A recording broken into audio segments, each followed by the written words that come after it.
नमो अरिहन्ताणं नमो सिद्धाणं नमो आयर्याणं नमो वज्रायाणं नमो लोये सौवसाहूढं गुणानां विस्तरं वक्ष्ये स्वभावानां तथैव च पर्यायाणां विशेषेण नत्वा वीरं जिनेश्वरम्। 1008 श्री मूलनायक आदिनाथ भगवान की जय। द्वासांग जिनवाणी माता की जय। आचार्य श्रेष्ठ आचार्य गुरुवर श्री 108 देवसेन स्वामी जी महाराज जी की जय। आचार्य श्रेष्ठ आचार्य गुरुवर श्री 108 विद्यासागर जी महाराज जी की जय। तीर्थ चक्रवर्ती जगत पूज्य निर्यापक श्रमण मुनि पुंगव श्री 108 सुधा सागर जी महाराज जी की जय। समस्त मुनि संघ की जय। हम सभी ने कल से एक नया ग्रंथ प्रारंभ किया है जिसका नाम है आलाप पद्धति। कल की कक्षा में अपन सभी ने इस ग्रंथ का सामान्य परिचय समझा था कि इस ग्रंथ में किस किस चीज़ का वर्णन किया जाएगा और उद्देश्य भी समझा था कि इस ग्रंथ को लिखने का या पढ़ाने का क्या उद्देश्य है, क्यों हम द्रव्य को जानना चाहेंगे, क्यों हम गुण को जानना चाहेंगे, क्यों हम उसके स्वभाव को समझना चाहेंगे। इस सृष्टि का निर्माण किन किन पदार्थों से या द्रव्यों से मिलकर के हुआ है, उन द्रव्यों की क्या क्या विशेषताएं होती हैं, उन द्रव्यों के क्या क्या गुण या लक्षण होते हैं, उन द्रव्यों में कितने द्रव्य शुद्ध हैं, कितने द्रव्य अशुद्ध हैं, किसमें स्वभाव पर्याय होती है, किसमें विभाव पर्याय होती है, ये सब कुछ अपन ने सामान्य परिचय के रूप में कल समझा था। आज अपन पुनः कल की बात का थोड़ा सा रिवीजन करके फिर आगे के अपन सूत्रों का अर्थ समझने का प्रयास करेंगे। कल अपन ने एक चीज को विशेष रूप से ये समझा था कि ये जो सृष्टि का निर्माण हुआ है, ये निर्माण 6 प्रकार के द्रव्यों से मिल करके हुआ है। अन्य दर्शनकार अन्य अन्य प्रकार से द्रव्यों की संख्या बताते हैं। किसी दर्शनकारों ने पृथ्वी को भी द्रव्य माना, आकाश को भी द्रव्य माना, जल को भी द्रव्य माना, अग्नि को भी द्रव्य माना, मन को भी द्रव्य माना। ऐसे द्रव्यों की संख्या बहुत हो गई। तब हमारे आचार्यों ने कहा कि इतने सारे द्रव्य मानने की आवश्यकता नहीं है, केवल 6 द्रव्य हैं जो अनादिकाल से हैं और अनंत काल तक रहेंगे।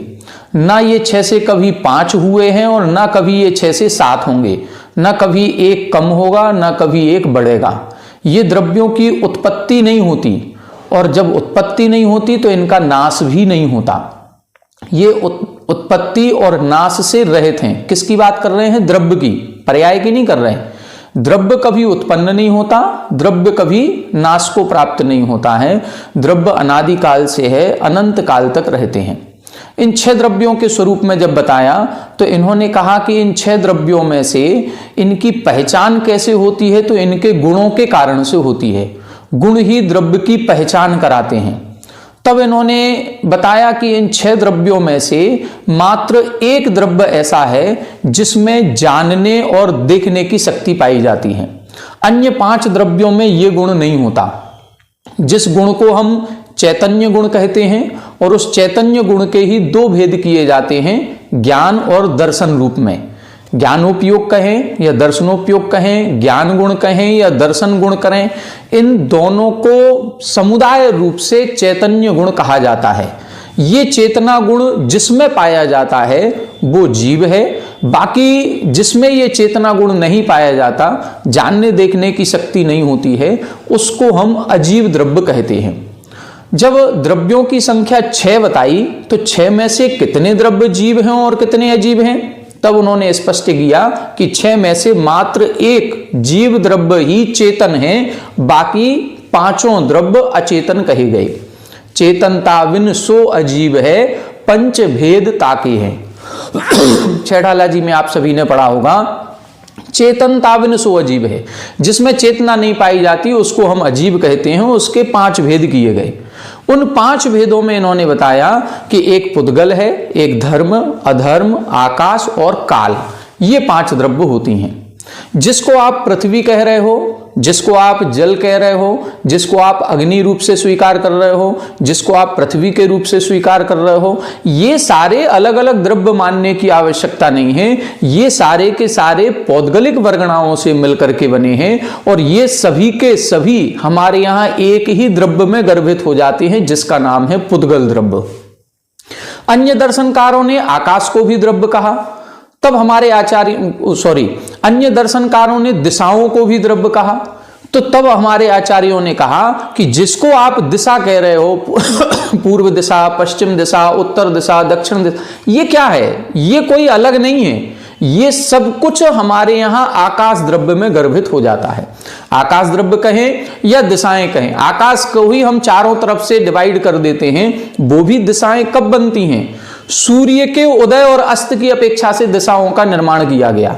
जिस दिशा से सूर्य निकलता है वो पूर्व दिशा है, जिस दिशा में वो सूर्य डूब जाता है उसको हम पश्चिम दिशा कहते हैं, उसके दाहिनी ओर की दिशा उत्तर दिशा, बाईं ओर की दिशा दक्षिण। ये हम लोगों ने एक नियम बनाया है, ये दिशाओं का ज्ञान हमने किया है किसी एक निश्चित चिन्ह को देख करके, सूर्य को उदय को होता हुआ देख करके ये हमने डिसाइड कर दिया कि ये सूर्य जहां से उदय होता है वो पूर्व दिशा है।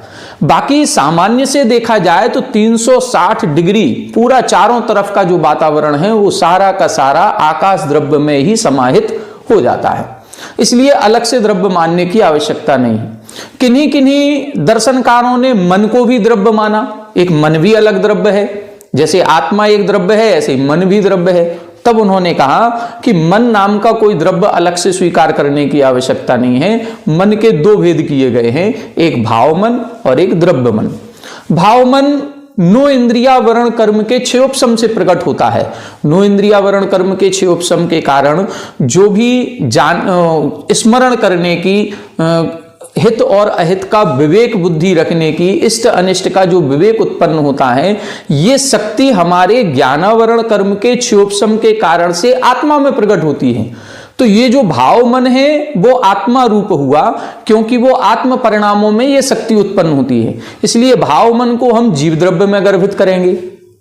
द्रव्य मन एक अष्टदल पाखुड़ी के आकार का होता है, वो पुद्गल स्कंधों से मिलकर के बनता है, इसलिए उसको हमने पुद्गल द्रव्य में गर्भित कर दिया।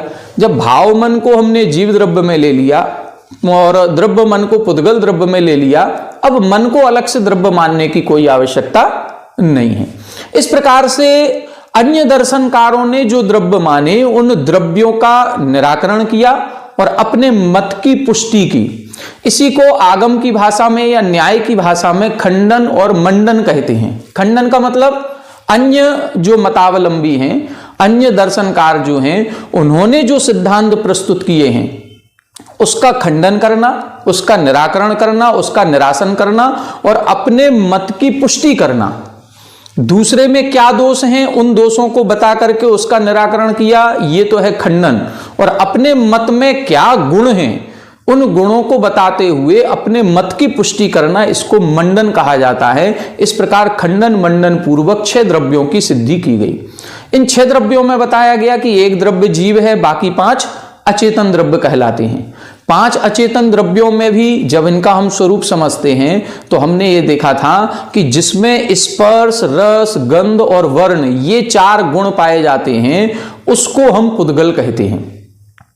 जिसमें ये स्पर्श, रस, गंध, वर्ण के गुण होंगे उसी को हम मूर्तिक द्रव्य कहते हैं। 2 प्रकार से परिभाषाएं बनेंगी, मूर्तिक, अमूर्तिक या रूपी और अरूपी। ये दोनों शब्द आगम में प्राप्त होते हैं। कहीं कहीं रूपी अरूपी से भी वर्णन किया गया है, जैसे रूपिणः पुद्गलः, और कहीं कहीं अपन ने मुत्ति अमुत्ति ये 2 शब्द भी पढ़े हैं। दोनों भी का अर्थ एक ही है, रूपी कहें या मूर्तिक कहें, अरूपी कहें या अमूर्तिक कहें, एक ही चीज। अब इन 6 द्रव्यों में हम देखेंगे तो स्पर्श, रस, गंध, वर्ण कितने द्रव्यों में पाया जाता है। जब 6 द्रव्यों के विशेष गुणों की चर्चा हुई तो केवल एक द्रव्य ऐसा निकला जिसमें स्पर्श, रस, गंध और वर्ण पाया जाता है, उसका नाम है पुद्गल द्रव्य। और जिसमें ये चारों गुण पाए जाते हैं उसको हम रूपी या मूर्तिक कहते हैं, जिसमें ये गुण नहीं होते उसको हम अरूपी या अमूर्तिक कहते हैं। एक और विशेषता अपन को समझनी चाहिए इसके साथ कि जहां पर इन चारों में से एक गुण भी है देखो, हम लोगों का ज्ञान है मति ज्ञान और श्रुत ज्ञान, और इस मति ज्ञान के द्वारा हम पदार्थों को, सभी पदार्थों को जान ले, संभव नहीं है। पदार्थों के जब भेद करेंगे तो 6 प्रकार से भेद किए जाते हैं। कुछ पदार्थ होते हैं स्थूल स्थूल, कुछ पदार्थ होते हैं स्थूल, कुछ पदार्थ होते हैं स्थूल सूक्ष्म, कुछ होते हैं सूक्ष्म स्थूल, कुछ होते हैं सूक्ष्म, और कुछ होते हैं सूक्ष्म सूक्ष्म। अब ये सारे पदार्थों को हम अपने ज्ञान का विषय बना लें, आवश्यक नहीं है, हमारा ज्ञान इतना पावरफुल नहीं है। तो फिर क्या करें? अब कई पदार्थ ऐसे हैं, जैसे एक मान लो किचन में कोई सब्जी बन रही है या कोई पकवान बन रहा है, उसकी गंध हमारे नाक तक पहुंच रही है, हमें गंध तो सूंघने में आ रही है, पता चल रहा है कोई सामान बन रहा है, लेकिन उस गंध को हम देख नहीं सकते, वो दिखाई नहीं देती कि ये गंध आ रही है, यहां से गंध दिखाई नहीं देती, सूंघने में आ रही है। तो फिर यदि उसमें गंध का गुण है तो हमें उसमें चारों गुणों का सद्भाव मानना पड़ेगा। यदि उसमें गंध है तो उसमें रस भी है, उसमें स्पर्श भी है, उसका वर्ण भी है। अब उसका जब वर्ण है तो हमें दिखाई क्यों नहीं देता?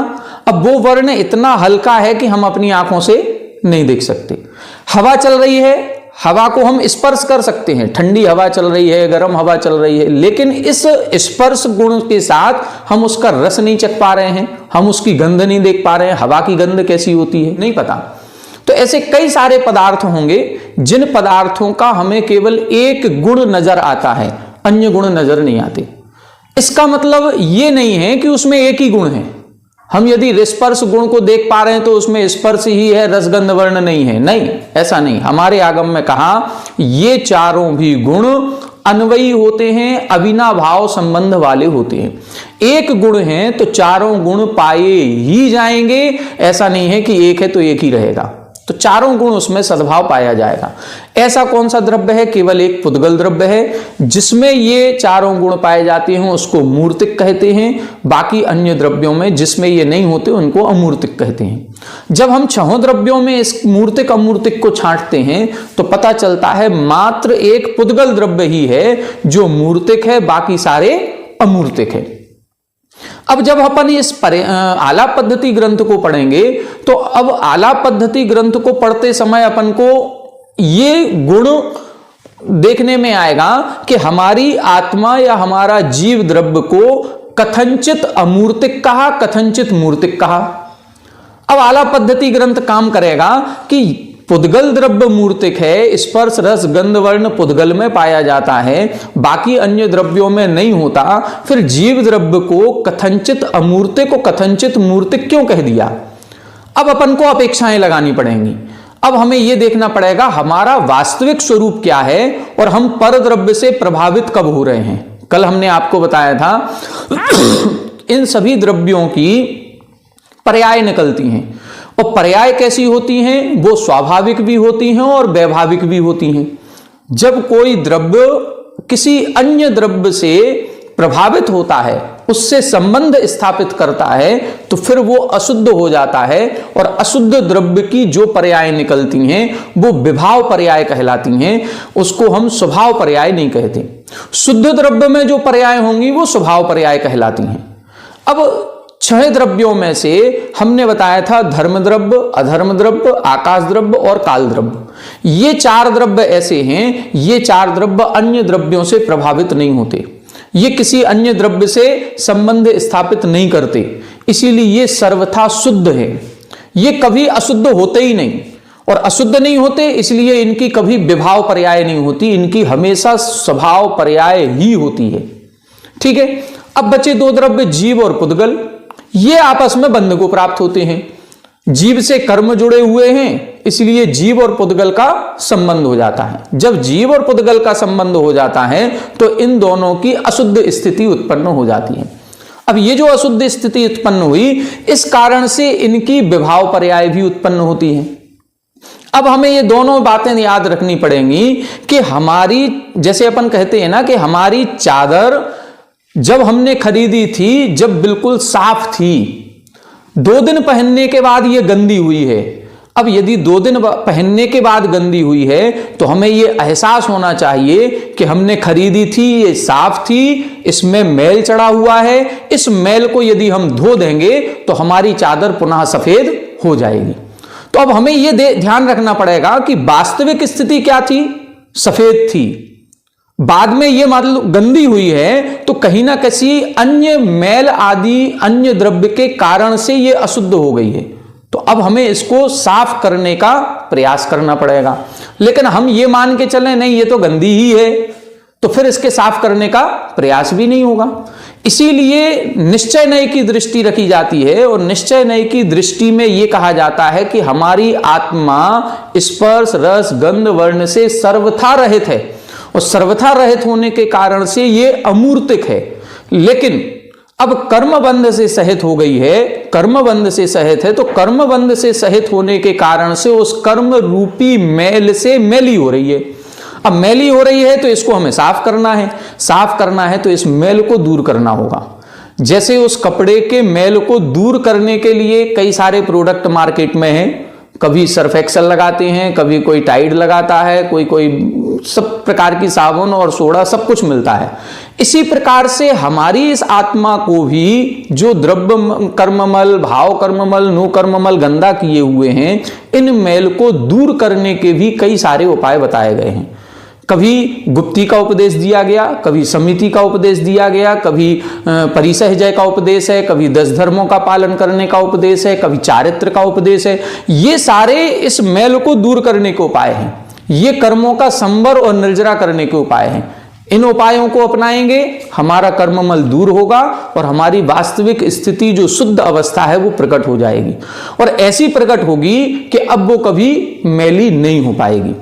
तो ये स्थिति अपन को समझनी पड़ेगी कि हमारी आत्मा निश्चय नय से अमूर्तिक है, व्यवहार नय से मूर्तिक है। अपन ने द्रव्य संग्रह ग्रंथ पढ़ा है, उसमें आया है वर्ण रस पंचगंधा 2 फासा 8 छया जीवे णो संति अमुत्ति तदु। क्या लिखा? णो संति, ये 8 प्रकार का स्पर्श, 5 प्रकार का रस, 5 प्रकार का वर्ण, 2 प्रकार की गंध, ये आत्मा में नहीं पाई जाती है, इसलिए निश्चय नय से अमूर्तिक है, व्यवहारा मुक्ति बंधादु, व्यवहार नय से मूर्तिक है। बस ये आला पद्धति ग्रंथ हमको सिखाएगा कि हम किस नय की अपेक्षा बात कर रहे हैं। अब देखो, ये 2 स्थिति केवल 2 द्रव्यों में ही लगनी है, अन्य में नहीं लगनी, क्योंकि धर्म अधर्म आकाश और काल तो सर्वथा शुद्ध ही है, वो अशुद्ध हुए ही नहीं, तो उधर कोई निश्चय व्यवहार की बात नहीं लगेगी। उधर तो जो है वो वास्तविक स्थिति में ही है। केवल 2 द्रव्य अशुद्ध हुए हैं, तो इन 2 द्रव्यों का जब जब कथन किया जाएगा तब तब ये कहा जाएगा कि इसकी वास्तविक स्थिति क्या है और वर्तमान में अभी कैसा है। तो हम जब वास्तविक स्थिति का जो नय कथन करता है उस नय को हम निश्चय नय कहते हैं, और जो नय व्यवहार की स्थिति का वर्तमान में पर द्रव्य के सापेक्ष कथन करता है उसको हम व्यवहार नय कहते हैं। तो हमेशा ये ध्यान रखना है, जब भी शुद्ध ज्ञान की, शुद्ध द्रव्य की, शुद्ध पर्याय की चर्चा की जाएगी वो निश्चय नय होगा, और जब जब पर द्रव्य सापेक्ष कथन किया जाएगा, कर्मों से सहित संसारी आत्मा का कथन किया जाएगा, कर्मों के कारण से प्रभावित होने वाले मति ज्ञान, श्रुत ज्ञान, अवधि ज्ञान की चर्चा की जाएगी, समझ लो वो सब व्यवहार नय है। बस कुछ विशेष नहीं है, व्यवहार और निश्चय में केवल इतना ही अंतर है। जब जब शुद्ध ज्ञान की, शुद्ध ज्ञान कौन सा होगा? केवल ज्ञान। शुद्ध द्रव्य कौन सा होगा? जैसे सिद्धों की आत्मा, वो शुद्ध द्रव्य है। शुद्ध गुण केवल ज्ञान गुण हो गया, शुद्ध पर्याय सिद्ध पर्याय, बस यही अपन को ध्यान देना, ये सब निश्चय नय का विषय हो गया। अब हमारी आत्मा भी सिद्धों के समान शुद्ध है, ये किस नय का विषय हो गया? निश्चय नय का। लेकिन वर्तमान में हम कैसे हैं? हम संसारी हैं, वो निकल परमात्मा है। तो हम कैसे हो गए? अब व्यवहार नय से अशुद्ध हो गए, क्योंकि कर्मों से सहित है। हम कहें हमारा केवल ज्ञान गुण है, हम केवल ज्ञान वाले हैं, यदि ये बात कह रहे हैं तो समझ लो केवल ज्ञान शुद्ध निश्चय नय का विषय है। लेकिन हम कहें हम मति ज्ञान, श्रुत ज्ञान, अवधि ज्ञान वाले हैं, तो ये कर्म के कारण से होता है, छायोपशमिक ज्ञान है, इसीलिए अब व्यवहार नहीं आ गया। क्यों? कर्म की अपेक्षा आ गई ना। कर्म क्या है? पौद्गलिक। जब जब हम किसी अन्य द्रव्य की मुख्यता लेंगे, अन्य द्रव्य के प्रभाव से होने वाले ज्ञान गुण की या पर्याय की बात करेंगे, समझ लो व्यवहार नय का कथन कर रहे हैं। और जब जब बिना किसी अन्य द्रव्य के सापेक्ष किसी द्रव्य के शुद्ध स्वभाव की चर्चा करेंगे, वो कहलाएगा निश्चय नय। पुद्गल द्रव्य की भी दो पर्याय अपन ने देखी थी। पुद्गल द्रव्य दो रूपों में होता है, एक अणु और एक स्कंध। पुद्गल द्रव्य की शुद्ध अवस्था बोलते हैं अणु को, क्योंकि अणु स्वतंत्र रूप में रहता है, उसने किसी दूसरे अन्य अणु से संबंध नहीं बनाया, इसलिए परमाणु या अणु को हम शुद्ध पुद्गल द्रव्य कहते हैं। और उस अणु या परमाणु में पाए जाने वाले जो स्पर्श, रस, गंध और वर्ण का गुण है, उन गुणों को शुद्ध गुण कहेंगे।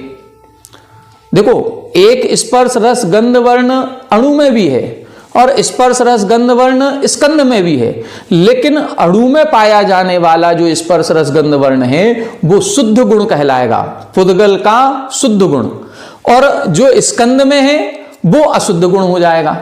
अशुद्ध क्यों हो गया? क्योंकि स्कंध का जो गुण है वो अन्य परमाणु से जैसे ही संबंध हुआ था, स्कंध बना था, तो वो परिवर्तित हो गया। रस से रसांतर, गंध से गंधांतर हो गया। एक गंध अभी कोई दूसरी थी, अब कोई दूसरी हो गई। स्कंध में ये सारी चीजें स्पर्श, रस, गंध, वर्ण परिवर्तित होता रहता है। जैसे एक आम लगा है, आम शुरुआत में हरे रंग का होता है, धीरे धीरे धीरे धीरे पकते पकते पीले रंग का हो गया, तो हरे से पीला हो गया। पहले खट्टा था, धीरे धीरे धीरे धीरे मीठा हो गया, तो खट्टे से मीठा हो गया। पहले बिल्कुल कड़क था, अब धीरे धीरे धीरे धीरे मुलायम हो गया। तो इसमें परिवर्तन हो रहा है। स्कंध में जो गुण होंगे उन गुणों में परिवर्तन होगा। बस जो परिवर्तन हो रहा है वो समझ लो विभाव पर्याय है, वो अशुद्ध पर्याय है। और जहां स्पर्श, रस, गंध, वर्ण जो है वही रहेगा, उसमें परिवर्तन नहीं होता है, क्योंकि वो अणु किसी दूसरे अणु से संपर्क ही नहीं कर रहा, वो तो स्वतंत्र है। स्वतंत्र है तो वो शुद्ध द्रव्य कहलाएगा, और शुद्ध द्रव्य के आश्रय से रहने वाले गुण भी शुद्ध गुण कहलाएंगे। और उस शुद्ध गुण और शुद्ध द्रव्य की जो पर्याय हो रही है वो शुद्ध पर्याय कहलाएगी। जहां उस परमाणु ने दूसरे परमाणु से संबंध बनाया वो परमाणु स्कंध बन जाएगा, और स्कंध बनते ही रस से रसांतर, गंध से गंधांतर, एक अन्य परिणति प्रकट होती रहेगी। उसी का नाम है अशुद्ध द्रव्य, अशुद्ध गुण, और उसकी पर्याय भी अशुद्ध कहलाएगी। अब इन दोनों ही दृष्टियों को अपन को इस ग्रंथ में पढ़ना है। तो केवल दो द्रव्य ऐसे हैं, जीव और पुद्गल, जो अशुद्ध होते हैं और शुद्ध भी होते हैं। अन्य सारे द्रव्य जितने हैं ये स्वभाव से शुद्ध ही हैं, वो अशुद्ध होते ही नहीं। तो मुख्य रूप से जो नए विवक्षा लगती है वो नए विवक्षा केवल और केवल जीव पुद्गल में लगाई जाएगी, अन्य द्रव्यों में नहीं लगाई जाती। और मुख्य रूप से जीव में लगाई जाती, क्योंकि पुद्गल से हमें कोई लेना देना नहीं है। जीव को ही हम अपने आप को ही जाने, अपने आप को शुद्ध करने का भाव रखें, तो हमें अपने आप में ही, जीव द्रव्य में ही ये सारे नयों को लगाया जाता है। ये अपन ने सामान्य वर्णन कुछ कल पढ़ा था, कुछ आज नई विशेषताएं आपके समझने में आई होंगी। अब अपन इस ग्रंथ को प्रारंभ करेंगे और ग्रंथ के मंगलाचरण पूर्वक एक एक सूत्र को देखते जाएंगे। ये सामान्य जानकारी जो हमने आपको दी है, इस सामान्य जानकारी के बिना आप इस ग्रंथ को नहीं पढ़ पाएंगे, इसमें प्रवेश ही नहीं हो पाएगा। जब तक द्रव्यों के स्वरूप को नहीं समझें, द्रव्यों के गुण को नहीं समझें, द्रव्यों के स्वभाव को नहीं समझेंगे। ये अपन ने आज हमने आपको बता दिया, कल भी बताया था, आज भी बताया कि दो द्रव्य ही अशुद्ध होते हैं, चार शुद्ध हैं। ये अपन को विशेष रूप से, क्यों, इसी का वर्णन आगे पूरे ग्रंथ में आएगा। चलिए अब अपन मंगलाचरण से इसका अर्थ समझते हैं। पहले मंगलाचरण का अर्थ देखें। इसमें लिखा है गुणानाम विस्तरम वक्ष्ये। गुणानाम विस्तरम वक्ष्ये, गुणों का विस्तार से वक्ष्य यानी वर्णन करूंगा। किसका वर्णन करूंगा? गुणों का। स्वभावानाम तथैव च, तथैव यानी उसी तरह से, जैसे हम गुणों का वर्णन करेंगे वैसे ही हम स्वभाव का भी वर्णन करेंगे। और किसका वर्णन करेंगे? पर्यायाणाम विशेषेण, और विशेष रूप से पर्यायों का भी वर्णन करेंगे। तो द्रव्य को अपन ने लक्षण समझा है, 5वें अध्याय में अपन ने पढ़ चुके हैं सर्वार सिद्धि के, और द्रव्य संग्रह आदि में भी पढ़ चुके हैं कि द्रव्य किसे कहते हैं? गुण पर्याय व द्रव्यम। जो गुण वाला और पर्याय वाला होता है उसे द्रव्य कहते हैं। तो द्रव्य को समझने के लिए हमें गुण, पर्याय और उसके स्वभाव को समझना होगा। जब हम गुण, पर्याय और स्वभाव को समझ जाएंगे, द्रव्य अपने आप हमें समझ में आ जाएगा। इसीलिए इधर इन्होंने क्या लिखा? इधर कहीं भी द्रव्य शब्द नहीं लिखा मंगलाचरण में, कि हम द्रव्य के स्वरूप का कथन करेंगे, नहीं, हम गुण का वर्णन करेंगे, हम स्वभाव का वर्णन करेंगे और हम पर्याय का विशेष रूप से वर्णन करेंगे। बस ये ही 3 मुख्य रूप से लक्ष्य हैं। पहला द्रव्याधिकार सबसे छोटा लिखा है इन्होंने, द्रव्याधिकार में मात्र 5-6 सूत्र हैं, उसमें भी द्रव्य का विशेष वर्णन नहीं किया। विशेष वर्णन गुणों का होगा, विशेष वर्णन पर्याय का होगा, विशेष वर्णन स्वभाव का होगा। कब करेंगे? नत्वा वीरम जिनेश्वरम, वीर भगवान को नमस्कार करके। अब वीर भगवान से क्या लेना है? वीर भगवान से 2-3 अर्थ निकलते हैं। सबसे पहला अर्थ तो निकलता है जो हमें नाम दिख रहा है वीर। अपने महावीर भगवान के 5 नाम हैं, वीर, अतिवीर, सन्मति, वर्धमान, महावीर। तो सीधा सीधा नाम स्पष्ट हो रहा है, वीरम जिनेश्वरम, अर्थात महावीर भगवान को नमस्कार करके। दूसरा, वीर शब्द का अर्थ निकलता है 24 तीर्थंकर, इसीलिए इधर 24 तीर्थंकरों का भी ग्रहण हो जाता है कि 24 तीर्थंकरों को नमस्कार करके अब हम इस ग्रंथ को प्रारंभ कर रहे हैं और इस ग्रंथ में हम गुणों का वर्णन करेंगे, स्वभाव का वर्णन करेंगे और पर्यायों का वर्णन करेंगे। देखें, अब प्रथम सूत्र इसका देखते हैं। इस प्रथम सूत्र में इन्होंने लिखा, आलाप पद्धतिर वचन रचनानुक्रमेण नय चक्रस्योपरि उच्यते। आप लोग भी उच्चारण कर लें, आलाप पद्धतिर वचन रचनानुक्रमेण नय चक्रस्योपरि उच्यते। यहां बता रहे हैं आलाप पद्धति, ये देखो ग्रंथ का नाम बता दिया इन्होंने एक तरह से। जैसे अपन भक्तामर स्तोत्र पढ़ते हैं तो उसका प्रथम शब्द भक्तामर, भक्तामर प्रणत मौलिमणि प्रभाणा, इसीलिए उस स्तोत्र का नाम ही भक्तामर स्तोत्र हो गया पहले शब्द से। कल्याण मंदिर में भी सबसे पहला शब्द जो है वो कल्याण शब्द है, कल्याण मंदिर मुदार मवद्य वेदी, ऐसा। तो उसमें भी सबसे पहला अक्षर कल्याण, इसीलिए उसका नाम क्या पड़ गया? कल्याण मंदिर। इसी तरह एक ही भाव स्तोत्र में भी सबसे पहले एक ही भाव शब्द दिया, तो उस स्तोत्र का नाम एक ही भाव स्तोत्र। यहां पर भी इसमें सबसे पहला जो सूत्र है उस सूत्र में आलाप पद्धति शब्द दिया है, तो इस ग्रंथ का नाम ही आलाप पद्धति हो गया। क्या वर्णन करेंगे? आलाप पद्धति ही। हमने कल बताया था आलाप यानी बातचीत और पद्धति यानी उसका तरीका, उसकी रीति। तो आलाप पद्धति, बोलने की, बातचीत करने की, कथन करने की जो पद्धति, शैली या रीति होती है उसका वर्णन किया जाएगा। कैसे किया जाएगा? वचन रचनानुक्रमेण। वचन रचनानुक्रमेण, वचनों की रचना कैसे की जाती है, जिसको हम स्यादवाद कहते हैं। स्यात् अस्ति, स्यात् नास्ति, किसी अपेक्षा से ऐसा है, किसी अपेक्षा से ऐसा है, यही वचन रचना है। मतलब निश्चय नय की अपेक्षा से आत्मा अमूर्तिक है, व्यवहार नय की अपेक्षा से आत्मा मूर्तिक है, ये वचन रचना। वचन रचना हम जो बोल रहे हैं वो किस अपेक्षा से बोल रहे हैं उसका कथन करना। कैसे करेंगे? नय चक्रस्योपरि उच्यते। हमने आपको कल बताया था कि ये जो आचार्य देवसेन स्वामी जी हैं, ऐसे देवसेन आचार्य के नाम से बहुत आचार्य हुए हैं। एक देवसेन आचार्य ने ये आलाप पद्धति ग्रंथ लिखा है, तो किसी देवसेन आचार्य महाराज ने नय चक्र ग्रंथ भी लिखा है। हो सकता है ये दोनों आचार्य एक ही हों, जिन्होंने नय चक्र लिखा उन्होंने ही ये आलाप पद्धति लिखी हो। जैसे द्रव्य संग्रहकार हैं, उन्होंने पहले लघु द्रव्य संग्रह लिखा था 26 गाथाओं का, बाद में उन्होंने ही 58 गाथाओं का बृहद द्रव्य संग्रह लिखा। तो वो उन्होंने ही लिखा, 26 गाथाएं भी उन्हीं की थी, 58 भी उन्हीं की रही, उन्होंने किसी और की नहीं। हो सकता है नय चक्र ग्रंथ भी इन्हीं का हो, बाद में इन्होंने आलाप पद्धति ग्रंथ की रचना उसी के आधार पर की हो।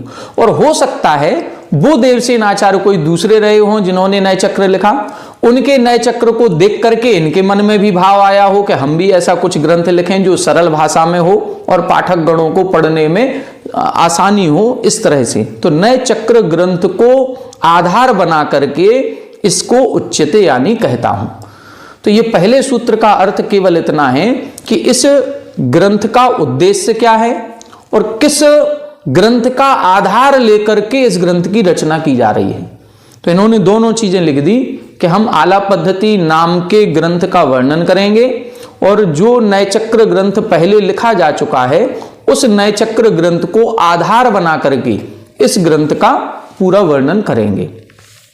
सच किमर्थम, दूसरा सूत्र क्या लिखा, सच किमर्थम, ये जो आप रचना कर रहे हैं या इतना बड़ा ग्रंथ लिखने का प्रयास कर रहे हैं, इतनी मेहनत परिश्रम कर रहे हैं, ये क्यों कर रहे हैं, किसके लिए कर रहे हैं, क्यों की जा रही है। तब इन्होंने तीसरा सूत्र लिखा, द्रव्य लक्षण सिद्ध्यर्थम स्वभाव सिद्ध्यर्थम च। द्रव्य का लक्षण सिद्ध करने के लिए और स्वभाव की सिद्धि के लिए। द्रव्य कितने होते हैं, द्रव्य का लक्षण क्या है, द्रव्य में कितने गुण पाए जाते हैं, कौन सा द्रव्य मूर्तिक है, कौन से द्रव्य अमूर्तिक हैं, कौन से चेतन द्रव्य हैं, कौन से अचेतन द्रव्य हैं, कितने द्रव्य अस्तिकाय हैं, कितने द्रव्य अस्तिकाय नहीं हैं, किस्म द्रव्य में कैसा स्वभाव पाया जाता है, ये सारा सब कुछ बताने के लिए इस ग्रंथ की रचना की जा रही है। द्रव्य 6 होती हैं, 6 द्रव्यों में से वो द्रव्य शुद्ध अशुद्ध दोनों प्रकार के हैं, 4 शुद्ध होते हैं। जब अपन स्वभाव पढ़ेंगे तो स्वभाव में ये सारी बातें आएंगी, एक स्वभाव, अनेक स्वभाव, भेद स्वभाव, अभेद स्वभाव, अस्ति स्वभाव, नास्ति स्वभाव, मूर्त स्वभाव, अमूर्त स्वभाव, ये सारा वर्णन इसमें आएगा। स्वभाव के 21 भेद किए गए, गुणों के भी 2 भेद किए गए, सामान्य गुण विशेष गुण। सामान्य गुणों के 10 भेद किए, विशेष गुण के 16 भेद किए। कौन से द्रव्य में कितने सामान्य गुण हैं, कौन से द्रव्य में कितने विशेष गुण हैं, कौन से द्रव्य में कितने स्वभाव पाए जाते हैं, किस अपेक्षा से पाए जाते हैं, ये भी सिद्ध करेंगे। जैसे अभी अपन ने पढ़ा कि जो जीव द्रव्य है, उस जीव द्रव्य मात्र ही 6 द्रव्यों में जीव द्रव्य मात्र ही चेतन द्रव्य है, लेकिन उस चेतन द्रव्य होने के बाद भी उसमें अचेतन स्वभाव भी है। अब अचेतन स्वभाव कैसे हो गया, जब जीव चेतन है तो उसमें अचेतन स्वभाव कैसे हो जाएगा, जीव जब अमूर्तिक है तो उसमें मूर्तिक स्वभाव कैसे हो जाएगा, पुद्गल द्रव्य मूर्तिक है उसमें अमूर्तिक स्वभाव कैसे हो गया, पुद्गल द्रव्य अचेतन है उसमें चेतन स्वभाव कैसे हो गया, ये सारा सब कुछ सिद्ध करेंगे। स्वभाव की दृष्टि से जीव द्रव्य अचेतन भी है, गुण की दृष्टि से नहीं है, स्वभाव की दृष्टि से। गुण में तो वो चेतन ही कहलाएगा, लेकिन स्वभाव में उसको अचेतन भी कह दिया। इसी तरह पुद्गल में गुण की दृष्टि से तो वो मूर्तिक है, लेकिन स्वभाव में उसको अमूर्तिक कह दिया। गुण की दृष्टि से तो पुद्गल में चेतना पाई ही नहीं जाती, लेकिन उसको भी चेतन स्वभाव ही कह दिया गया। अपन आगे पढ़ेंगे 21 प्रकार के स्वभाव होते हैं और जीव और पुद्गल में पूरे 21 पाए जाते हैं। जब जीव और पुद्गल में पूरे 21 हैं तो जीव में अचेतन स्वभाव कैसे हो जाएगा, जीव में मूर्तिक स्वभाव कैसे हो जाएगा, पुद्गल में अचेतन स्वभाव कैसे हो, ये सारी सिद्धि इसमें की जाएगी। तो इधर इन्होंने क्या लिखा, द्रव्य लक्षण सिद्ध्यर्थम स्वभाव सिद्ध्यर्थम। द्रव्य के लक्षण की सिद्धि करने के लिए और स्वभाव की सिद्धि करने के लिए ये ग्रंथ लिखा जा रहा है। ये उद्देश्य है आप लोगों का जब पेपर होगा। हालांकि हम जो ग्रंथ आपको पढ़ा रहे हैं ये पेपर की दृष्टि से नहीं पढ़ा रहे। देखो हमारा मतलब एक स्वभाव अलग है, हम परीक्षा की तैयारी के लिए ग्रंथ का स्वाध्याय नहीं करा रहे हैं, आपको स्वाध्याय कराने के लिए करा रहे हैं।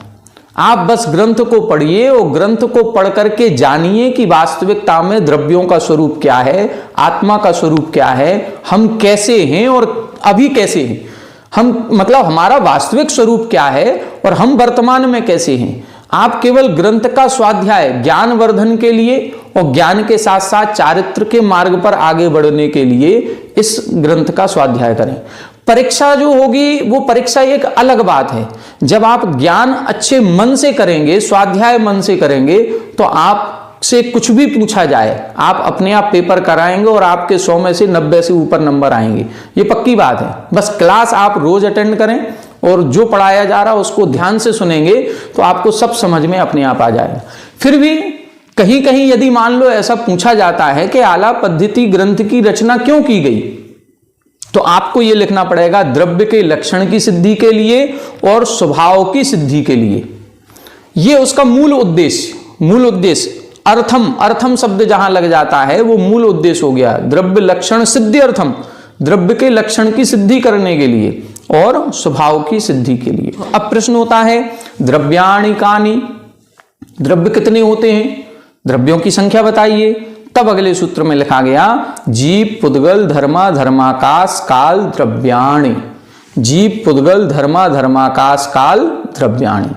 यहां पर ये 6 द्रव्यों के नाम लिखे हैं, जीव द्रव्य, पुद्गल द्रव्य, धर्म द्रव्य, अधर्म द्रव्य, आकाश द्रव्य और काल द्रव्य। इनके स्वरूप का वर्णन कल की कक्षा में भी अपन ने समझ लिया था और आज की कक्षा में भी प्रारंभ में अपन ने रिवीजन कर लिया है।